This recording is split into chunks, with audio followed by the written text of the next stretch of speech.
오늘은 복음 노트를 위한 아모스 개관을 같이 하도록 하겠습니다.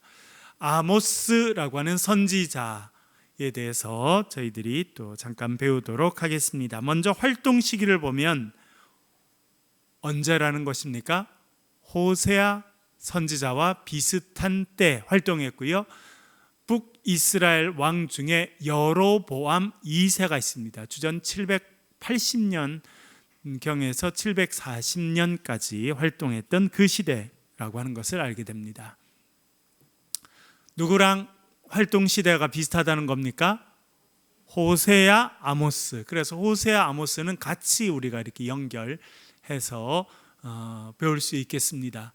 두 사람 다 북이스라엘 백성들 향해서 하나님의 말씀을 선포했습니다. 그런데 아마 호세아는 북이스라엘에서 태어나서 북이스라엘에서 성장했고 자기의 민족인 북이스라엘을 위해서 말씀을 전하는 선지자로 활동했던 것 같습니다. 그런데 아모스는 북이스라엘 출신이 아니었습니다. 두 번째 보시면 어디 출신이라고 되어 있습니까? 남유다의 드고아 출신이다, 그렇게 되어 있는데요. 드고아라고 하는 곳은 여러분 거의 처음 들어보시는 분도 많으시죠. 남유다의 대표적인 도시 하면 예루살렘, 또 베들레헴, 헤브론, 이런 유명한 도시들이 있습니다. 그런 도시보다 훨씬 좀 남쪽, 베들레헴 남쪽, 예루살렘 남쪽에 있는 아주 작은 도시가 드고아라고 하는 곳인데요. 그림을 하나 보여드릴게요. 여기 보시면 여러분 가운데 사해가 보이시죠? 파란 사해가 보이고 그 옆에 세 개 도시가 보이죠? 드고아가 있고 위에 베들레헴이 있고 그다음에 예루살렘이 있고 이렇게. 그래서 베들레헴 아래, 예루살렘 아래에 베들레헴이 있고 베들레헴에서 또 한참 내려오면 드고아라고 하는 곳이 있다는 것을 보게 되겠습니다. 이것은 이제 남유다에 속해 있는 지역이다라고 하는 것이고요. 그리고 여러분 그 지도에 다시 보시면 드고아가 있고 베들레헴이 있고 예루살렘이 있고 그 위에 무슨 도시가 있습니까? 벳엘이라는 도시가 있죠. 벳엘. 그래서 이 벳엘에 뭐가 있었냐면 이스라엘 사람들이 거기다가 제단을 만들어 놓고 하나님께 예배했습니다. 그래서 벳엘에 이제 제단이 있고 성소가 있었습니다. 베델 위에 보면 무슨 도시가 보입니까? 세겜하고 사마리아가 보이죠, 여러분. 북이스라엘의 수도는 사마리아고 남유다의 수도는 베들레헴이었습니다. 그리고 북이스라엘 백성들은 베들레헴까지 예루살렘까지 내려와서 예배를 드린 것이 아니라 이 경계선에 있는 벳엘이라고 하는 곳에서 제단을 만들어 놓고 거기서 하나님께 이제 제사를 하였다라고 하는 것을 알게 되겠습니다. 살펴본 것처럼 그는 남유다의 작은 도시였던 드고아라고 하는 곳에서 태어나서 성장했습니다. 그런데 활동은 어디서 했다는 것입니까? 북이스라엘에서 활동을 하였습니다. 이것이 좀 특별한 부분이고요. 그는 또한 목자 출신이었다, 그렇게 알려주고 있습니다. 남유다 사람인데 북이스라엘에 가서 말씀을 전한 것입니다. 참 안타깝게도 우리나라도 지금 남과 북으로 나눠져 있습니다. 이스라엘도 오랫동안 남유다와 북이스라엘로 나눠져 있었습니다. 그래서 때때로는 전쟁을 하기도 하고 때때로는 손을 같이 잡기도 하고 이런 여러 가지 정치적인 상황이 있었었는데 하나님께서 참 특별하게도 남유다에 있는 아모스를 선택하셨습니다. 그리고는 그를 북이스라엘로 보내십니다. 그래서 그가 아까 우리가 살펴보았던 벳엘이라고 하는 제단이 있었던, 북이스라엘 백성들을 위한 제단이 있었던 그곳에서 아마 말씀을 전했던 것 같고, 그 북쪽으로 좀 더 올라가면 사마리아라고 하는 곳이 있습니다. 그 사마리아는 북이스라엘의 수도인데 거기서 아마 말씀을 전했다고 생각됩니다. 저도 오래전에 이스라엘 그 고고학 발굴을 하러 갔다가 지금 이제 서울 장신대학교에서 고고학을 가르치고 있는 우리 강호구 박사랑 그때 이제 신학대학원 학생이었는데 저희 둘이 버스를 타고 택시를 타고 이렇게 해서 사마리아에 가본 적이 있었습니다. 사마리아. 예전에는 아주 크고 화려한 곳이었습니다. 좀 이따가 사마리아에 관한 이야기가 나옵니다. 북이스라엘이 이 호세아와 아모스가 활동할 때 너무너무 잘 살았어요. 다윗과 솔로몬 이후에 가장 잘 살았을 때가 이 여로보암이라고 하는 왕이 북이스라엘을 다스리던, 그러니까 호세아와 아모스가 활동하던 시대가 아주 경제적으로 너무나 부강한 그런 때였습니다. 그래서 저희들이 이제 그곳을 한번 방문하려고 갔는데 택시밖에 없어요. 일반 버스 노선은 없고, 그래서 택시를 타고 가고 또 지나가는 이렇게 화물차도 좀 얻어 타고 가고 그렇게 해서 가봤는데 가니까 아무것도 없더라고요. 폐허예요, 폐허. 그렇게 화려한 도시였는데 지금은 그냥 무너진 잔해만 있지 아무것도 남지 않는 그런 상태로 있는 것을 보았습니다.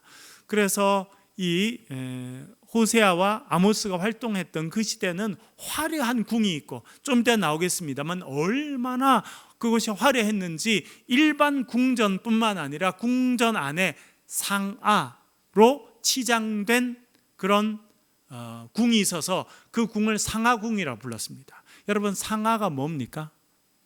코끼리의 그 앞에 이빨 이렇게 나와 있는 이빨이죠. 여러분, 도대체 그걸 지금도 세상에서 제일 비싼 재료 중에 하나가 그건데, 얼마나 그때가 부자였으면 그 상아를 갖고 와서 밥 먹는 상도 치장하고 자는 침대도 그것으로 치장해서 그렇게 장식물을 많이 넣어서 사람들이 그 궁을 상아궁이라고 불렀다는 것입니다.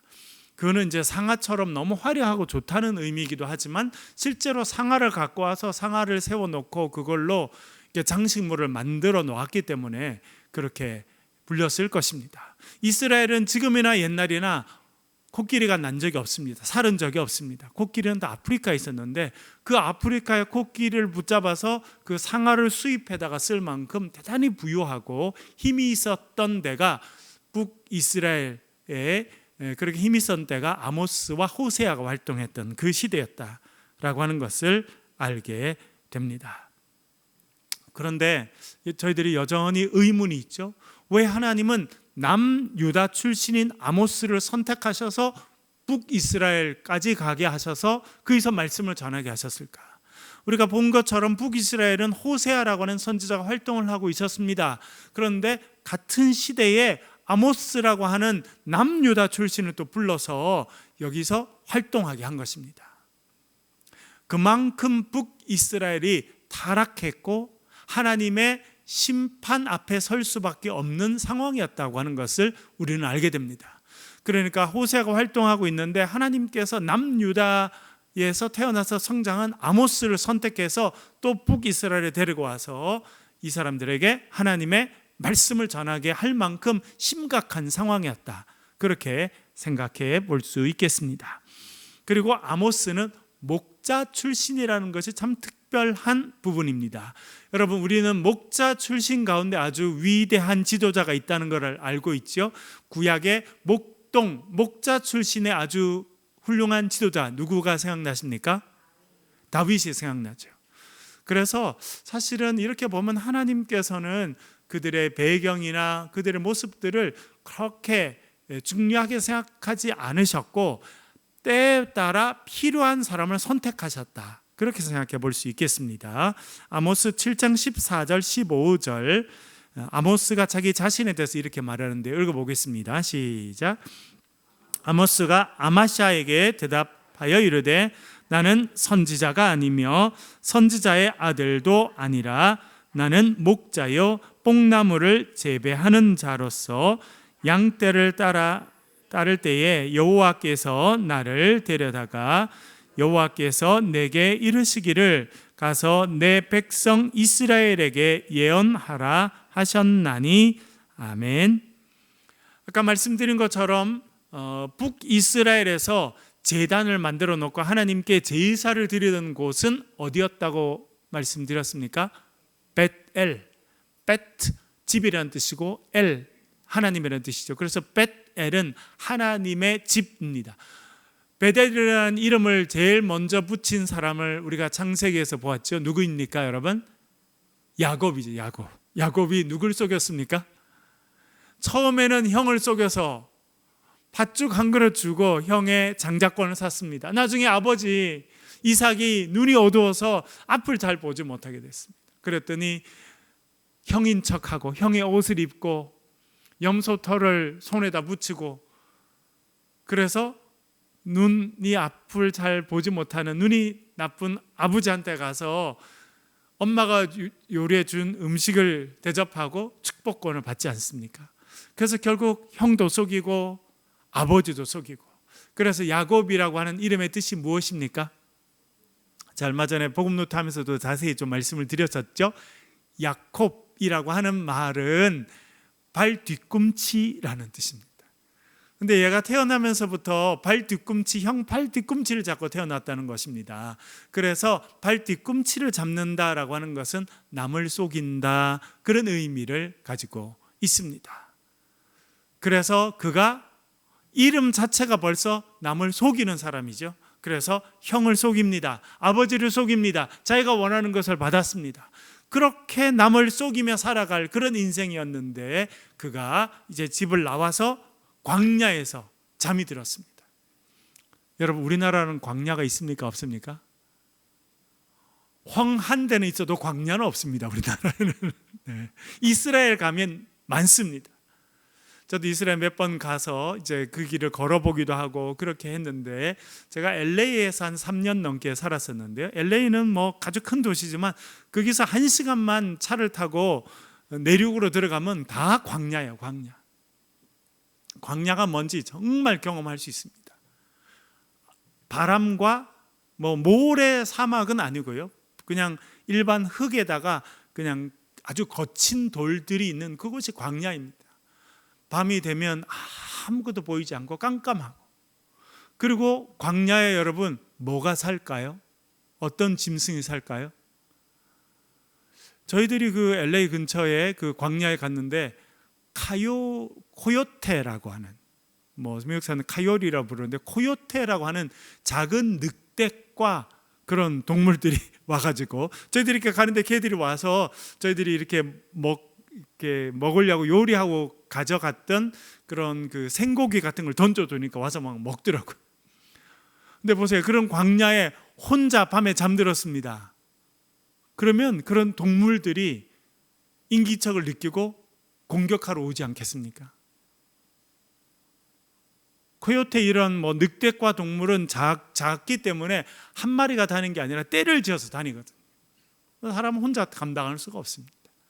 아마 그렇게 두려움을 느끼면서 야곱이 잠들었다가 이제 환상을 보게 되고, 사닥다리가 하늘로 닿아 있는 것을 보게 되고, 천사가 내리락 오르락 합니까? 오르락 내리락 합니까? 오르락 내리락. 참 재밌죠. 저는 그 표현이 참 재밌다고 생각해요. 천사가 원래는 어떻게 해야 됩니까? 내려왔다가 올라가야 되죠. 그런데 어떻게 했다는 거예요? 올라갔다 내려왔다, 오르락 내리락 하더라. 요한복음 1장에도 보면 예수님께서 그 이야기를 똑같이 하십니다. 오르락 내리락, 천사가 오르락 내리락. 그건 뭘 의미합니까?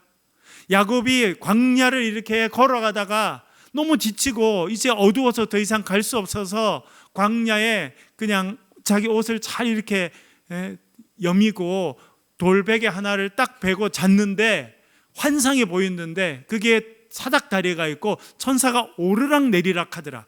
오르락 내리락 한다는 걸 뭘 의미하는 겁니까, 여러분? 천사들이 이미 거기에 기다리고 있었다는 거예요. 그렇지 않아요? 기다리고 있었으니까, 거기 와 있었으니까 그 천사들이 오르락 내리락 하는 거예요. 그러니까 그는 우연히 형도 속이고 아버지 속이고, 형이 자기를 죽이려고 하니까 엄마가 야, 우리 외삼촌 집에 가라, 내 동생이 있거든 라반이라고, 걔한테 가서 좀 붙어 살다가 와라 하고 엄마가 보냈습니다.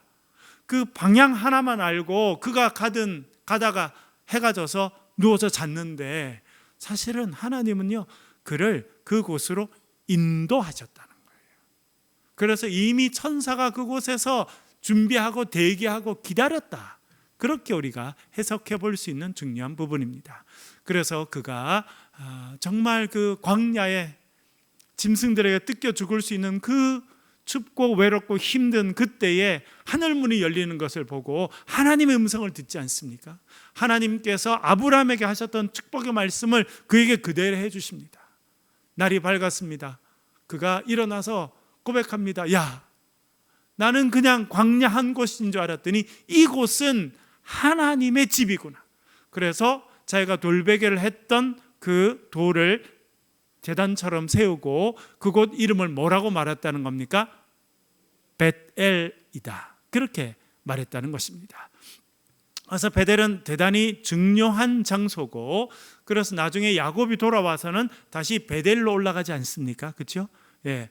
야복강에서 밤새 천사와 씨름하고 난 다음에 그 다음 날 형이랑 화해하고, 형은 저기 에돔 저기 남쪽에 사는데 저는 그까지는 못 가겠습니다 하고 그가 다시 정착한 곳이 벳엘이라고 하는 지역이었다. 그렇게 성경이 말해주고 있는데요. 그가 나중에 이제 베델로 올라가서 거기서 이제 다시 한번 하나님께서 그의 이름을 이스라엘로 바꿔주십니다. 이스라엘 무슨 뜻이라는 겁니까? 이스라엘, 이제 이름을 번역할 수 여러 가지를 할 수 있는데 이스라엘이라는 단어 가운데 히브리어로 겨루다, 다투다, 씨름하다 이런 단어가 들어가 있습니다. 그래서 야곱이 야복강에서 밤새 천사와 씨름했기 때문에 그 씨름하다는 의미가 들어있고, 우리 성경에서는 그가 하나님과 겨루어 이겼다. 그래서 우리는 하나님과 싸워서 이긴 사람이다라고 이스라엘을 해석합니다. 그것도 가능한 해석입니다. 그런데 여러분 하나님과 싸워 보셨어요? 이길 수 있던가요? 사실은 그건 상징적인 표현이고요. 하나님께서 그가 얼마나 열심히 하나님을 찾았는지를 보여주는 것이고, 사실은 하나님을 이길 수 있는 그런 존재는, 인간 존재는 없습니다. 오히려 하나님께서 그를 이기시게 된 거죠. 그렇죠? 그래서 하나님께서 그를 이기셨다라고 하는 의미로 해서 하나님이 그를 이기셔서 이제 그는 하나님의 통치하심을 받게 됐다. 그래서 하나님의 통치하심을 받는 백성, 이렇게 번역할 수 있겠습니다. 하여튼 그 이스라엘, 그가 이제 하나님을 만났던 곳이 베델인데, 시간이 많이 지난 후에는 이제 북이스라엘 백성들이 벳엘 그곳에 제단을 세워놓고 그곳에서 하나님을 섬기는 그런 일들을 하였습니다. 이제 나중에 아모스는 거기 가서 또 활동을 하게 되겠습니다만, 아모스가 뭐라 말하냐면 나는 선지자가 아니며 선지자의 아들도 아니다. 나는 목자여 뽕나무를 재배하는 자로서 라고 말합니다. 목자, 양과 염소를 치는 그런 사람이었다는 것을 알려주고 있습니다. 그런데 그것만 했던 것은 아니고 뽕나무를 재배하는 사람이었다라고 이야기해 주고 있습니다. 그것은 무엇을 말합니까? 그의 배경이 그렇게 훌륭하지 않았다는 것을 알려줍니다. 우리가 살펴본 것처럼 예레미야는 제사장이었습니다. 에스겔은요 제사장이었죠. 그러니까 제사장 가문에 태어나서 제사장으로서 어릴 때부터 엘리트 교육을 받은 사람이 예레미야하고 에스겔이. 그에 비하면 이 아모스는요 아버지가 목자였을 가능성이 많고 혹은 농부였을 가능성이 많습니다. 여러분 시골에 저도 어릴 때 저희 집에 보면 농사를 지었거든요. 근데 아주 큰 논이 있는 집 말고는 농사만 지어가지고는 먹고 살 수가 없습니다. 그래서 뭘 합니까? 소도 키우죠. 이제 소는 농사에 필요하니까 키우고요. 또 뭘 키웁니까? 저희 뭐 염소, 이제 염소 많이 먹고 살았잖아요. 매일 학교 갔다 오면 뭐 학원이 어디예요? 가방 던져놓고 염소한테 가야지. 무슨 학원한테. 염소가 지금 저를 기다리는데 가서 2시간, 3시간 염소 풀 먹이고 와서 물 먹이고 들어오고 그렇게 했거든요. 뭐 저희 집에 옛날에 닭도 키웠어요. 돼지도 키웠습니다. 왜? 농사 그 정도 지어갖고는요 먹고 살리는 걸 해결할 수가 없거든요. 그러니까 저는 이걸 보면서 어떤 생각하냐면 그가 목자였는데 목동으로만 하지 않고 뽕나무도 쳐야 된다는 건 뭐냐면 그런 목동 중에서도 가난한 목동에 속했다는 걸 알게 됩니다. 그 집은 여러분 양이 한 500마리 1000마리만 되면 그 양 돌보는 게 하루 종일 걸리지 뽕나무 밭에 가서 뽕나무 기르는 일을 할 수 있겠습니까 여러분? 못하죠. 그러니까 그가 경영하는 그런 뭐 소나 양이나 이런 게 적었다는 걸 알게 됩니다. 그래서 그는 지금 말하면 투잡러인 거예요. 투잡을 갖고 있었어요. 하나만 갖고는 먹고 살지 못하니까. 그래서 목동으로 양도 치고 또 양들을 또 먹여놓고 낮에는 또 양들이 자고 하니까 그러면 또 낮에는 또 농사도 하고. 그러니까 그가 물려받았던 이 집의 형편은 되게 가난하고 아주 서민 중에서도 서민이었다고 하는 것을 알려주는 표현이다.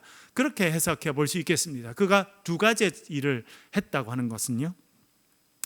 15절에 보니까 이렇게 말합니다. 양떼를 따를 때에 여호와께서 나를 데려다가. 그래서 그가 양떼를 치고 그렇게 할 때 하나님께서 자기를 데려가셨다. 아까도 말씀드렸습니다만 양치다가 하나님 부르심 받은 사람, 유명한 사람 누구입니까? 다윗이죠. 다윗. 그런데 한참 위로 올라가면 양치다가 또 하나님께 부르심 받은 또 다른 사람이 있습니다. 누가 생각나십니까? 모세. 그렇죠? 모세도 양치다가. 그래서 어떻게 보면 이 아모스는 그 당시 사람들 가운데서는 그냥 특별할 게 없는 서민 중에 서민이고 가난한 집 사람이지만 그가 목동이었다고 하는 것은 구약으로 가면 모세와 다윗의 했던 일을 또 그가 받고 있다. 그런 부분에 대단히 또 상징적인 직업이 목자인데 그런 일을 했습니다. 그런데 그가 아마샤라고 하는 사람에게 대답합니다. 아마샤는 누구냐면 아까 말씀드린 벳엘에 제단이 있었죠. 그 벳엘에 제단이 있었기 때문에 거기도 북이스라엘 왕이 임명한 제사장이 있었습니다. 그래서 백성들이 뭐 양이나 염소를 가져오면 그것을 이제 제사장이 잡아서 올리고 하는 제사를 드리는 그 일을 제사장들이 했습니다. 물론 나중에는 그게 원래는 제사장 집안 사람들만 되는데 나중에는 돈을 받고 팔고 이렇게 타락하게 되는데 이 벳엘의 제사장 역할을 하고 있던 사람이 아마샤입니다. 아마샤. 그래서 14절에 아마샤가 등장하죠. 이 사람이 자기가 이제 제사장으로 있는데 아니 보니까 저기 남유다 출신에 딱 보니까 별로 교육도 많이 못 받고 별로 괜찮아 보이지도 않은 이 아모스라는 친구가 와가지고 하나님 말씀을 전한다고 하면서 막 이야기를 하는 거예요. 너희들이 앞으로 심판을 받을 거다. 그러니까 하나님께 돌아와라. 이렇게 막 선포하니까 아마샤를 딱 붙잡았어요. 야, 너 뭔데 네가 와서 지금 이렇게 여기 하나님 말씀을 전한다고 하느냐? 내가 이게 제사장이고 나한테 허락도 받지도 않고 너는 또 남유다 사람인데 왜 이렇게 하느냐 했더니 그가 뭐라 그러냐면 나는 선지자가 아니며 선지자의 아들도 아닙니다 라고 말합니다. 그 당시는 아까 말씀드린 것처럼 가문이 중요했습니다. 누구의 핏줄이냐, 누구 집 아들이냐. 여러분 유교 사회에서도 여전히 중요했죠. 그런 것이 어떻게 보면 인생이 누구의 아들로 태어나느냐로 결정이 되던 시대가 이 아모스가 활동하던 시대였고 우리나라는 조선시대까지 그런 일이 있었습니다.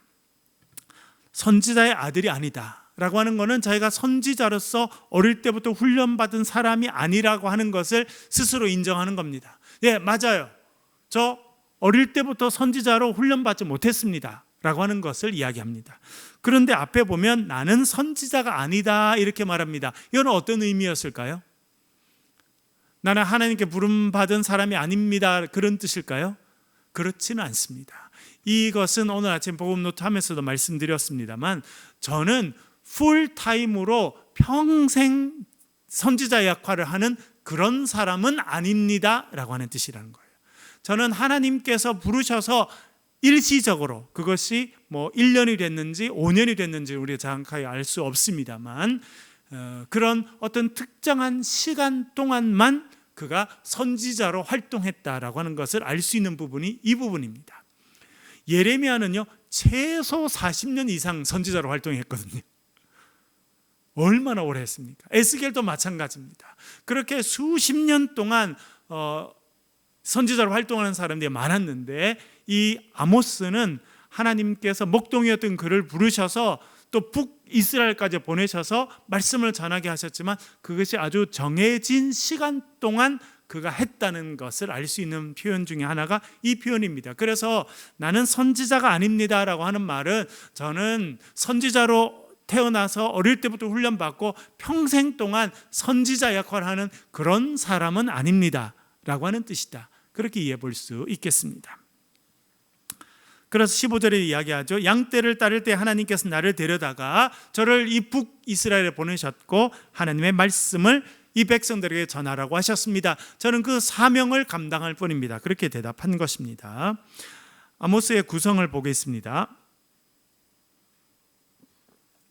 1장과 2장, 3장부터 6장, 7장부터 9장 이렇게 세 부분으로 나눌 수 있겠는데 1, 2장은 주변 민족에 대한 심판을 선언합니다. 3장, 4장, 5장, 6장은 그가 이제 활동하고 있는 북이스라엘에 대한 심판을 선언하고 있고요.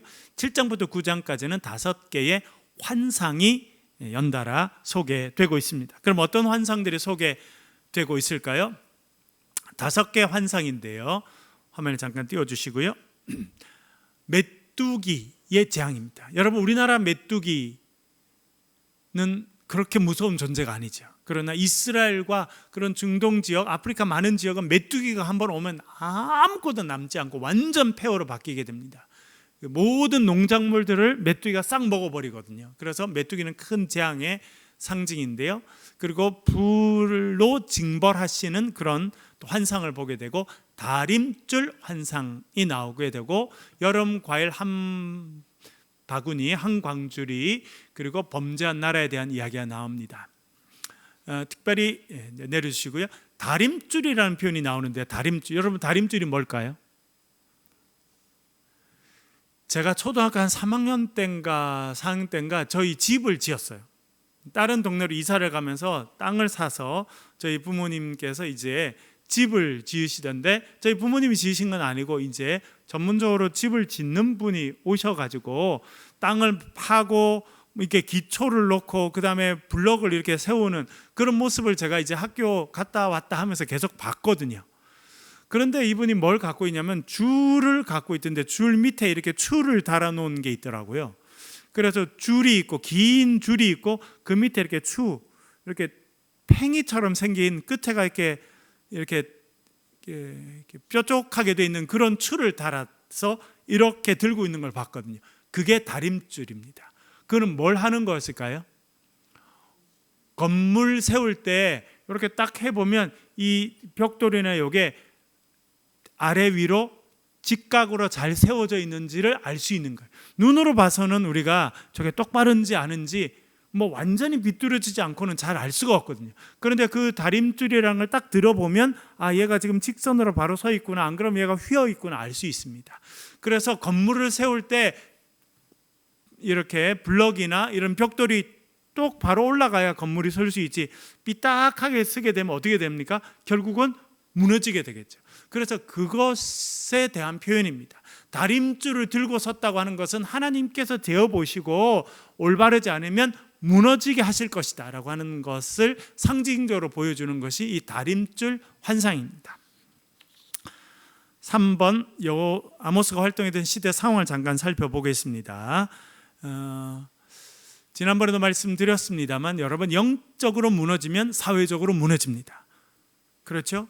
정신이 무너지면 우리의 인생이 무너지게 돼 있어요. 이 북이스라엘이 너무나 잘 살던 시대였지만 영적으로 타락한 시대였기 때문에 잘 삶에도 불구하고 아주 처참한 일을 하는 사회가 되었습니다.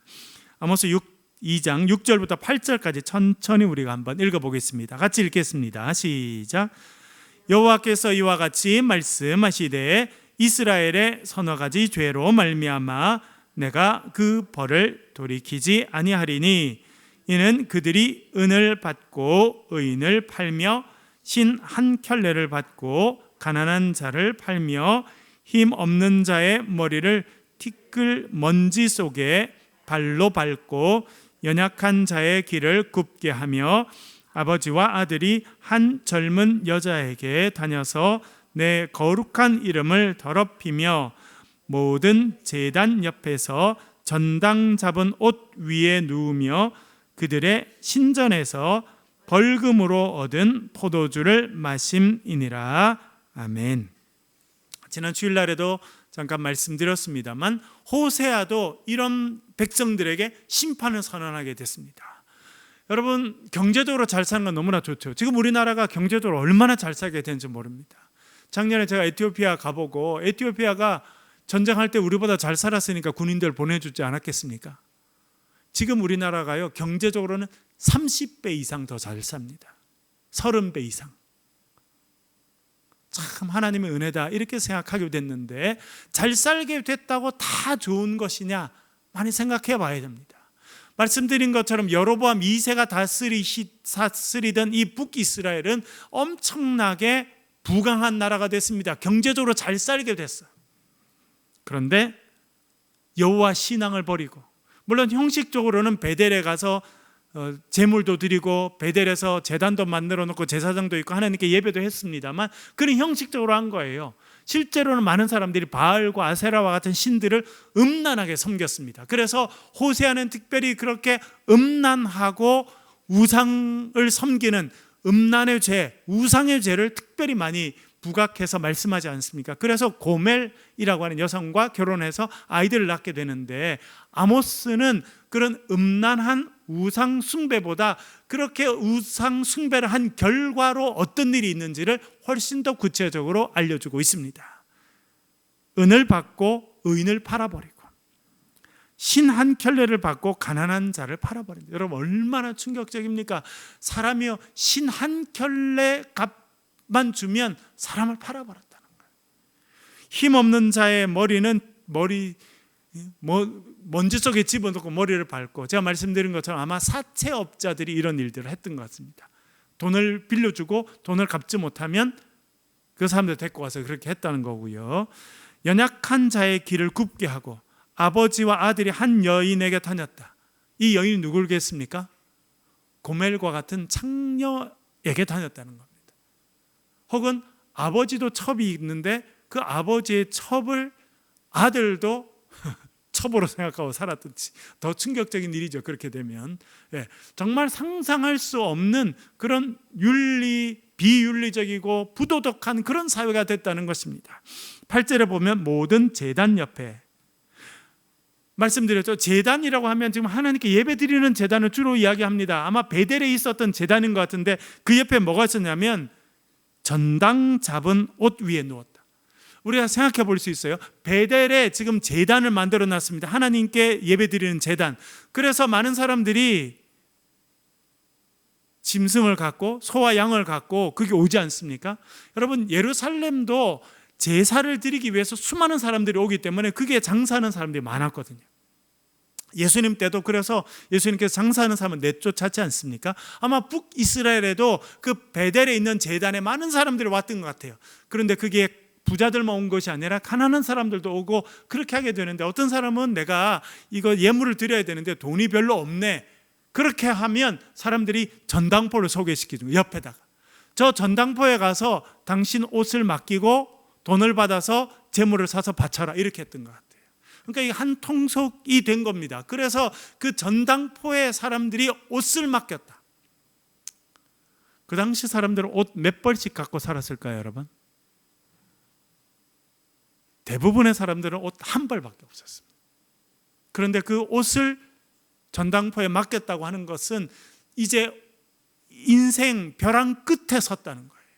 한 벌밖에 없는 이 옷을 벗어서 맡기고 몇 푼이라도 돈을 받아야 된다고 하는 것은 그 사람의 인생이 지금 정말 벼랑 끝에 서 있다는 건데, 그렇게 전당포에서 전당 잡은 옷 위에서 누워서 잤다. 이는 얼마나 부도덕하고 얼마나 가난한 사람들을 학대했는지를 상징적으로 보여줍니다.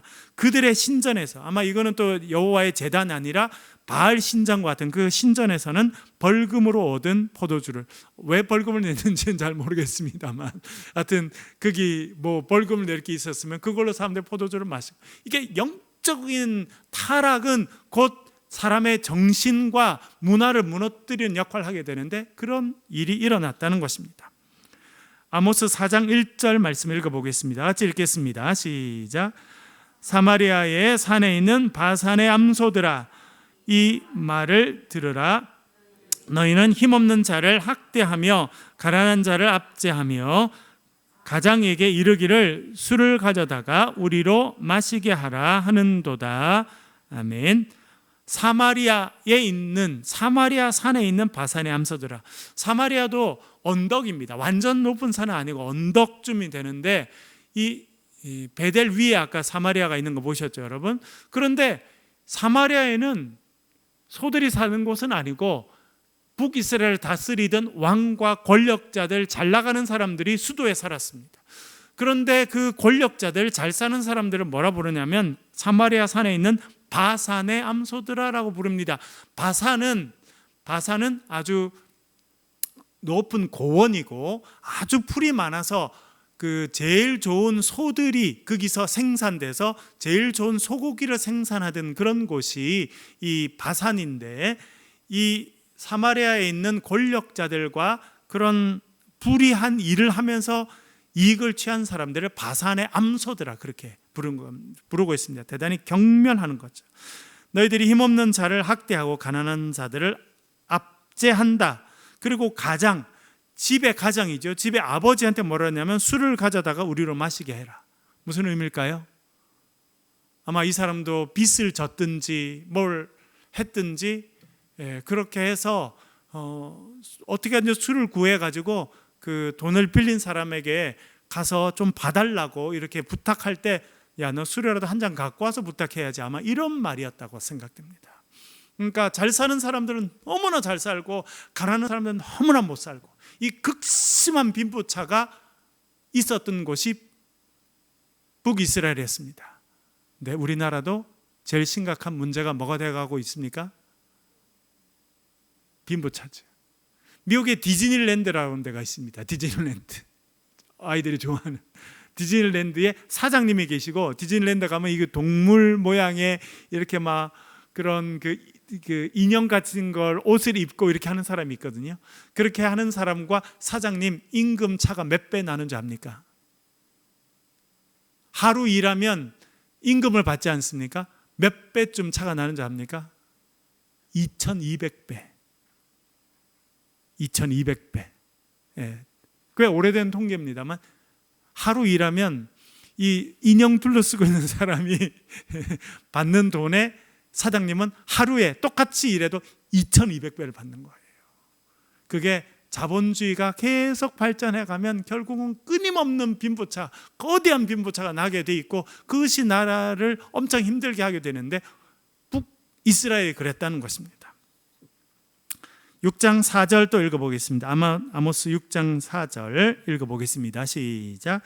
상아 상에 누우며 침상에서 기지개에 펴며 양떼에게 어린 양과 우리에서 송아지를 잡아서 먹고. 아멘. 여기 상아상이 나오죠. 말씀드린 것처럼 아프리카에는 코끼리 상아를 구입해서 그걸로 상을 만들었다. 혹은 이 침대 장식을 상아로 만들었든지 혹은 상아로 침대를 장식했든지, 거기서 먹고 자고 일어나면 살찐 송아지 갖다 먹고 얼마나 부유하게 살았는지. 그러나 이 사람들이, 가난한 사람들은 그렇게 학대했다라고 하는 것을 알려주고 있습니다. 아모스의 메시지가 몇 가지 있습니다. 첫 번째는 하나님께서 그렇게 사는 너희들을 심판하실 것이다, 그렇게 아모스가 말하고 있습니다. 3장 15절 읽어보겠습니다. 3장 15절 같이 읽겠습니다. 시작. 겨울궁과 여름궁을 치리니 상하 궁들이 파괴되며 궁들이 무너지리라, 여호와의 말씀이니라. 아멘. 여기에 상하 궁들이라는 표현이 나오죠. 상하로 장식된 궁이 하나만 있었던 건 아닌 것 같습니다.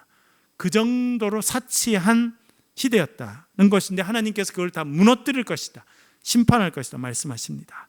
그래서 두 번째 메시지는요, 여호와를 찾으면 살게 된다. 호세아도 말하죠. 여호와께 돌아가자. 여호와를 찾고 여호와를 알고 여호와께 돌아가야 된다 그랬는데 똑같은 메시지입니다. 5장 6절 읽어보겠습니다. 같이 읽겠습니다. 시작. 너희는 여호와를 찾으라. 그리하면 살리라. 그렇지 않으면 그가 불같이 요셉의 집에 임하여 멸하시리니. 아멘. 예, 베델에서 그 뿔들을 끌 자가 없으리라. 아멘. 여호와를 찾으면 살게 될 것이고 찾지 않으면 하나님께서 불로 너희들을 심판하실 것이다. 그 메시지를 전달하고 있습니다.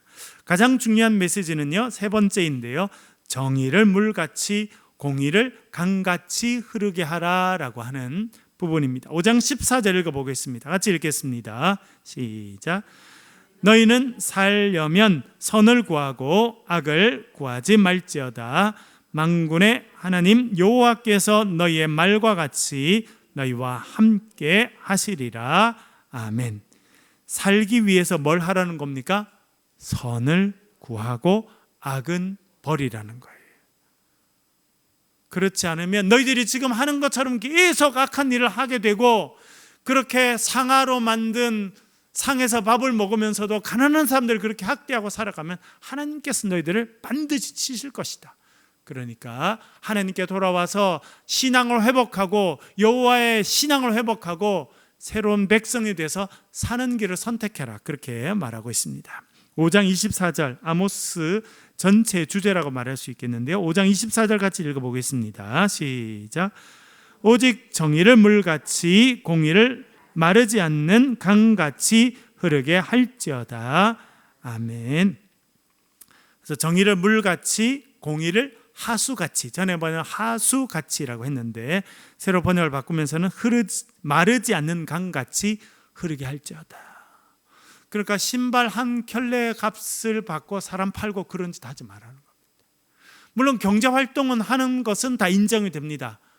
사업을 하면 어느 정도 이익을 또 남겨야 또 자기도 먹고 살고 사업을 또 할 수 있으니까 그런 건 할 수 있지만, 지금 풍성히 먹고 정말 아프리카에 상아를 수입해다 가지고 그것을 상을 만들어서 그 위에서 밥을 먹고 그렇게 하는, 그런 만큼 여유가 있는데 어떻게 가난한 사람들을 이렇게 학대하느냐, 그렇게 하지 말라. 그래서 정의, 하나님께서 기뻐하실 만한 그런 정의로운 세상을 만들어 가라. 그래서 정의를 물같이 공의, 정의나 공의나 사실은 같은 의미입니다. 그것을 마르지 않는 강이 흘러가듯이 이 세상 가운데, 북이스라엘 가운데 그렇게 정의가 흘러가도록 만들어라. 그래야 심판을 면할 수 있을 것이다 라고 말합니다. 사실은 호세아의 메시지, 아모스의 메시지는 연결되어 있는데 호세아는 영적인 타락에 좀 더 포커스가 되어 있습니다. 너희들이 고멜과 같이 음란하게 우상을 섬기는구나, 그것을 강조합니다. 아모스는요, 같은 시대에 같은 북이스라엘 향해서 이제 뭐라 말합니까? 너희들이 고멜과 같이 음란하게 우상을 섬기고 그 결과로 너희들이 하나님께서 형상대로 만드신 사람들을 학대하고 너희들 욕심만 챙겨 그렇게 살아나가면 하나님께서 너희들을 심판하실 것이다. 하나님께로 돌아오고 하나님 기뻐하시는 정의로운 세상을 만들어가라, 그렇게 말하고 있는 것입니다. 여러분, 또 하나님 말씀 우리가 붙잡고, 정말 제가 생각하는 것은 신앙이 무너지고 정신이 무너지면요, 반드시 사회가 타락하게 돼 있어요. 성적으로 가게 돼 있고 폭력적으로 가게 돼 있고 빈부차가 더 커지게 돼 있고, 잘 사는 사람은 자기들만 생각하고 가난한 사람은 더 가난해지고, 그래서 결국 파멸로 가게 돼 있습니다. 이것은 북이스라엘뿐만 아니라 역사가 계속 그랬습니다. 그 거대했던 로마가 왜 무너졌습니까?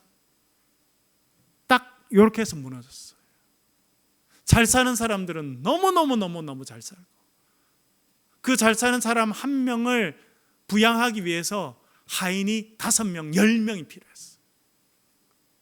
로마는 절반 이상이 노예들이었습니다. 노예들. 엄청난 그런 부를 누리는 그런 사람들을 하기 위해서, 한 사람을 먹이기 위해서 노예 2명, 3명이 짐승처럼 살면서 그런 사람들을 돕는 그런 사회로 계속 발전했거든요. 그러니까 그 거대했던 로마도 무너질 수밖에 없습니다. 그래서 우리나라도 이제 점점 잘 살게 됐는데 문제는 빈부차가 계속 커진다는 거거든요. 그래서 참 이런 사회를 바라보면서 정말 있는 사람들은 좀 기쁨으로 좀 더 나누고, 또 연약한 자는 우리가 좀 더 도와주고, 그런 일들을 해야겠다. 또 그것이 우리에게 주신 사명이다. 이런 생각들을 다시 한번 해보게 됩니다. 우리 말씀을 가지고 우리 통성으로 같이 한번 기도하겠습니다. 하나님, 우리나라와 민족을 불쌍히 여겨주시고 정말 정의가 물같이, 공의가 마르지 않는 강같이 흐르는 그런 세상이 되도록 도와주십시오. 기도해 주시고요. 특별히 이번 설날에 가족들이 모일 때 우리가 같이 예배하게 하시고 가족의 사랑이 회복되게 하시고 자녀들의 믿음이 회복될 수 있도록 도와주시옵소서. 우리 통성으로 설레서 같이 한번 기도하겠습니다. 기도하십시다. 아버지 하나님,